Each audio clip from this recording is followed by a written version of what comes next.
Гледај ова што е паднато седимент од чадот, види. У Трубарево. Леле мајко. Гледај што дишеле луѓе. Ова е олово.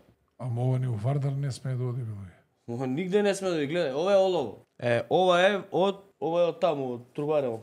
Ова се веројатно наслаги на тешки метали кои што се дебели неколку милиметри. И јас го прашав министерот за животна средина дали има опасност за земјоделските производи од тој регион и дали ќе им надоместат штетата ако се докаже дека имаат огромни количества на олово и други тешки метали. Ми рече дека во моментов немале таква информација, дека ќе испитаат и дека ќе им надоместат се на земјоделците, односно ќе им откупат целата реколта доколку се докаже дека заради оваа несреќа им уништена. Јас стварно не знам до кај е процедурата. Дошо гледате веројатно се од батериите, контакти од батериите, од акумулатори и така натака. Најдени се на 400 метри паднати од локацијата на фабриката. Или што би рекол Мицика, не е ваздухот загаден, на 100 метри е многу, на 200 помалце, на 400 так, ништо страшно. На 400 лета железава. Железава лета, да. Ова е како крајна. Тоа е. Што ќе излезе да каже Мицика на митинг, на не знам шо, освен басми на Езоп. Што ќе излезе да каже? Докторов боли,